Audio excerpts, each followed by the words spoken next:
Leamos y aprendamos juntos. Y en estos encuentros, en esta época tan especial, pues estamos aprendiendo un poco y conociendo aspectos tal vez desconocidos o curiosos de algunos eventos importantes de esta Cuaresma y de Semana Santa. Y el tema de hoy, teniendo en cuenta esto, es el Domingo de Ramos. El Domingo de Ramos es el día que abre oficialmente la Semana Santa. Y es un día lleno de historia, simbolismos, tradiciones, eventos y situaciones muy interesantes. Pero, ¿qué se celebra este día? Este día se conmemora la entrada triunfal de Jesucristo en Jerusalén cuando fue recibido por la multitud que agitaba ramos de palma y olivos y gritaban Hosana. Ese día tiene un significado muy profundo. Es un día de doble mensaje, porque era la alegría y la proclamación como rey, pero también era el inicio del camino hacia la cruz. Por eso es una celebración en donde se mezcla el entusiasmo con la solemnidad.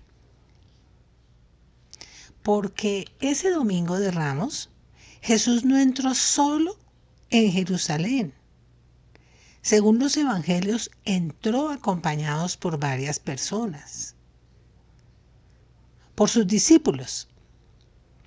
Iba con sus 12 apóstoles y otros seguidores cercanos. 2 de ellos fueron enviados antes para traer el burro en el que él entraría. Pero también lo acompañaba una gran multitud, mucha gente. Algunos que venían con él desde ciudades cercanas como Betania. Otros ya estaban en Jerusalén por la fiesta de la Pascua. Y todos extendían mantos en el suelo y agitaban ramos de palma. Pero, ¿a qué hora pudo comenzar este momento tan especial? Pues en tiempos de Jesús, el día comenzaba al amanecer, aproximadamente 6 de la mañana. La mayoría de actividades públicas se hacían por la mañana. Muchos estudiosos creen que la entrada ocurrió entre la mañana y el mediodía, posiblemente entre las 9 de la mañana y las 12 del pasado mediodía, que era un momento en que había gran movimiento en la ciudad por la fiesta de la Pascua. Pero, ¿cuánto pudo durar? No fue un evento largo como una ceremonia moderna. Probablemente duró pocas horas. Se cree que el tiempo que se tomó en bajar del Monte de los Olivos, entrar por la puerta de la ciudad y llegar al templo. En el Evangelio de San Marcos se menciona que Jesús entró al templo, lo observó todo y luego regresó a Betania porque ya era tarde. Pero, ¿por qué ramos y palmas? En la antigüedad, las palmas eran símbolo de victoria. Y también porque la gente esperaba un rey político, pero Jesús entra montado en un burro, con un simbolismo de humildad y paz. Igual ellos agitaban estos ramos. Por eso se llama Domingo de Ramos. Pero nos preguntamos, ¿quiénes se oponían a Jesús este domingo de Ramos y cómo reaccionaron? Bueno, los fariseos eran un grupo religioso muy influyente entre los judíos. Cuando vieron que la multitud aclamaba a Jesús como rey, se molestaron y le pidieron que hiciera callar a la gente. Según el Evangelio, Jesús respondió que si ellos callan, las piedras gritarán, mostrando que lo que estaba pasando era parte del plan de Dios. Pero también estaban los sumos sacerdotes y líderes del templo. Los principales sacerdotes y autoridades religiosas se sintieron amenazadas. ¿Por qué? Porque Jesús tenía mucha popularidad.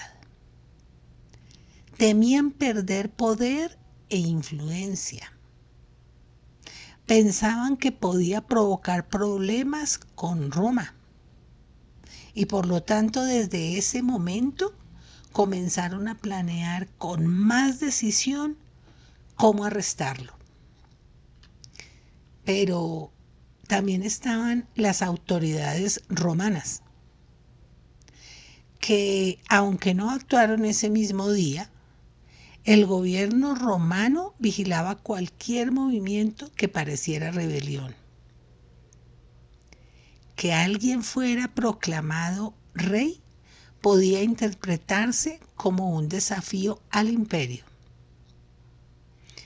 Y pues días después, el gobernador Poncio Pilato sería quien autorizara la crucifixión. Pero también nos preguntamos cómo estaba Jesús vestido el domingo de Ramos. La Biblia no describe con detalle exacto cómo iba vestido Jesús, pero por el contexto histórico sabemos que vestía normalmente como un hombre judío de su tiempo. Así que probablemente estaría usando una túnica, que era la prenda principal, larga y sencilla, hecha de lana o lino. Era una prenda común, sin lujos, probablemente de color blanco o tono tierra. Los evangelios mencionan en otro momento que su túnica era sin costura, tejida de una sola pieza. Ese manto que llevaba o capa exterior, llamada talit o manto judío, también servía para abrigarse, para protegerse del sol, incluso como cobija, y durante la entrada a Jerusalén la gente extendía sus propios mantos en el suelo mientras él pasaba. Y por supuesto usaba sandalias de cuero, como era común en esa época. Y no iba vestido como un rey poderoso. No llevaba corona, no llevaba armadura, no llevaba ropa de lujo. Su vestimenta era humilde, coherente con el hecho de entrar montado en un burro y cumpliendo lo anunciado en el libro de Zacarías sobre un rey humilde. Pero también hay algunos datos curiosos para aprender. Por ejemplo, el ramo, porque no siempre fueron palmas, porque en regiones donde no hay palmas se usaron olivos, laurel o sauce.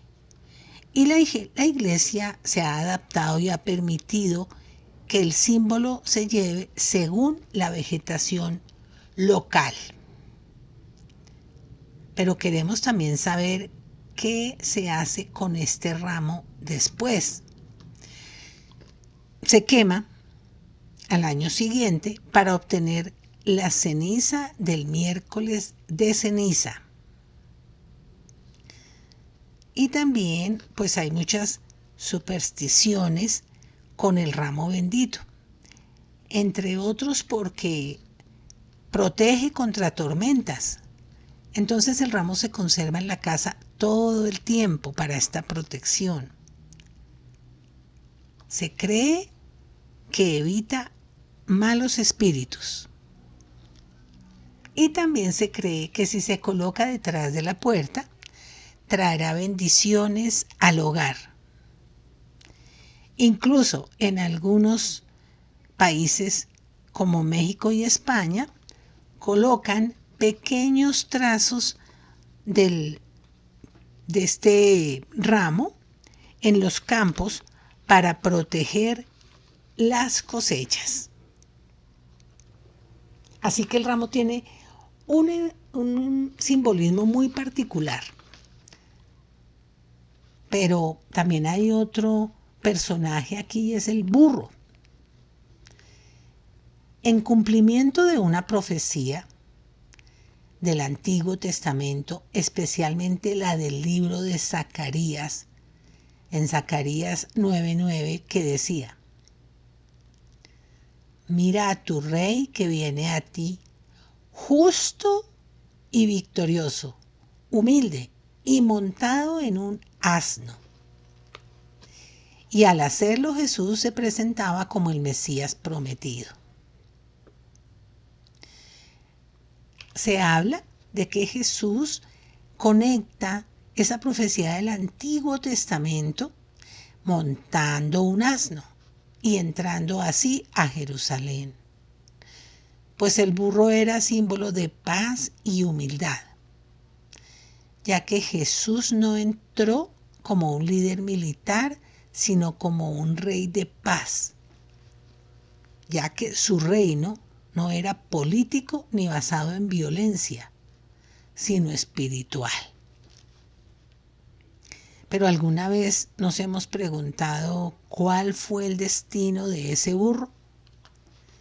Pues hay algunas leyendas curiosas, pero la que más se menciona es la leyenda de Jerusalén, que el burro murió años después de cumplir su misión y fue enterrado cerca del Monte de los Olivos, donde por algún tiempo los peregrinos solían rezar. Así que está la historia del burro como dato curioso que podemos tener. Y otro dato es, por ejemplo, que en países como Pakistán, solo las comunidades cristianas celebran este día, pero dentro de la iglesia, y no es una fiesta nacional. Pero igual ellos la celebran. Y todo esto nos lleva a seguir hablando de cómo se celebra ese momento. Y ese momento particular en donde se celebra ese Domingo de Ramos, que se hace una celebración religiosa, pues nos vamos a dar cuenta que el color litúrgico es el rojo. El sacerdote usa sus prendas de color rojo porque representa la pasión que se acerca, el sacrificio, la realeza de Cristo desde el amor y no desde el poder. Y a la hora de celebrar esa misa, pues tiene dos partes especiales, que es la bendición de los ramos, que normalmente se hace fuera del templo, y la procesión hacia la iglesia recordando la entrada en Jerusalén. Y ya durante la misa se lee la pasión completa. Y como ven, los sacerdotes vestidos de rojo y con el ramo, celebrando el Domingo de Ramos. Y este tiempo y estas celebraciones pues me permiten unir este tema a los dones. Y hoy vamos a hablar del don de la sabiduría, que es uno de los 7 dones del Espíritu Santo. En la tradición cristiana, especialmente en la Iglesia católica, se considera el don más alto porque perfecciona la caridad y el amor. Pero esta sabiduría en sentido cristiano no solo se trata de inteligencia o conocimientos, es ver la realidad con los ojos de Dios, juzgar todo según el amor y la verdad, y buscar lo eterno por encima de lo pasajero. Y mientras la inteligencia entiende, la sabiduría puede saborear todas las cosas en las manos de Dios. Pero este don de la sabiduría, ¿qué produce en nosotros? Pues nos ayuda a ordenar prioridades porque nos ayuda a dar más valor a lo espiritual que a lo material. Y ahí entendemos muchas veces el porqué de las situaciones, el porqué de la necesidad de manejar la parte espiritual sabiamente. Nos da paz interior, porque empezamos a confiar en el plan de Dios, incluso en las dificultades. También en las dificultades está Jesús enseñándonos muchas, pero muchas cosas, dándonos sabiduría. También nos permite amar mejor.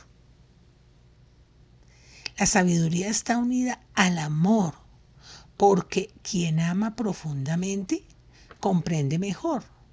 Y quien comprende mejor, pues es sabio. ¿Por qué? Porque de esa manera también tomará decisiones rectas, no solo según la conveniencia, sino teniendo en cuenta el bien verdadero. Por ejemplo, una persona con don de sabiduría perdona cuando tal vez sería más fácil guardar rencor. Prefiere la justicia antes que el beneficio propio y mantiene la esperanza en medio del sufrimiento. Miren qué tan importante todo esto para poder pedir ese don, pedir que el Señor nos regale el don de la sabiduría para muchas situaciones de nuestra vida. Pero, ¿cómo cultivar ese don? Ese don tan especial que es el don de la sabiduría. Porque, aunque es un regalo del Espíritu Santo, la persona debe estar dispuesta a recibirlo y a crecer en él y con ella, con la sabiduría. Hay que estar muy amigo de sentir que el Espíritu Santo nos está regalando este don y recibirlo y manejarlo y volvernos transparentes en esa sabiduría. Pero también hay que estar en oración constante, porque hay que ser muy explícito pidiendo este don. Y una oración sencilla puede ser: Espíritu Santo, enséñame a ver como tú ves. Porque vamos a crecer en sabiduría, creciendo en esa amistad con Dios, en esa cercanía. Y también practicar el amor concreto, o sea, la sabiduría está unida a la caridad, porque cada acto de perdón, de paciencia o de generosidad abre el corazón a este don. Una persona sabia reconoce que no lo sabe todo, porque la soberbia, recordemos, bloquea la sabiduría, pero la humildad la atrae. Y aprender a aceptar las pruebas con mucha fe. Muchas veces la sabiduría madura en el sufrimiento cuando aprendemos a confiar profundamente y cuando aprendemos a ver esa enseñanza que nos está dejando cada momento. Santo Tomás de Aquino es un ejemplo claro de cómo se manifestó la sabiduría en los santos.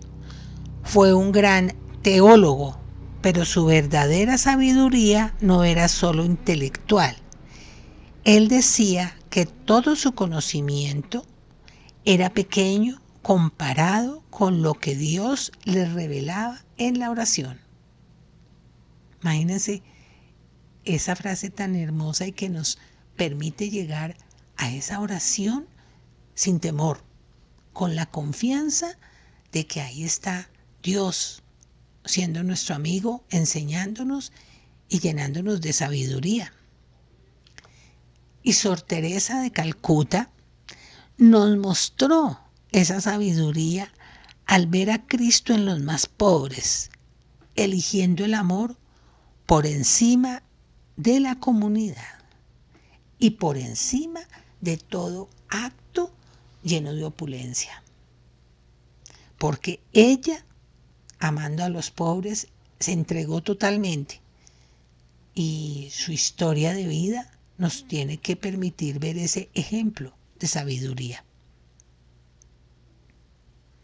Bueno, y si nosotros buscamos la sabiduría con fe, pues vamos a entender muchas situaciones. Vamos a encontrar una paz cuando entendamos todo. Y vamos a amar con mayor profundidad y mayor egoísmo. Así que podemos ponernos como tarea ejercitar la sabiduría pidiéndola con mucha fe, con mucha oración. Y aquí terminamos este conocimiento del Domingo de Ramos. Los invito a compartir este video, a compartir el aprendizaje que puedan tener. Y los espero en una jornada más de Leamos y Aprendamos Juntos.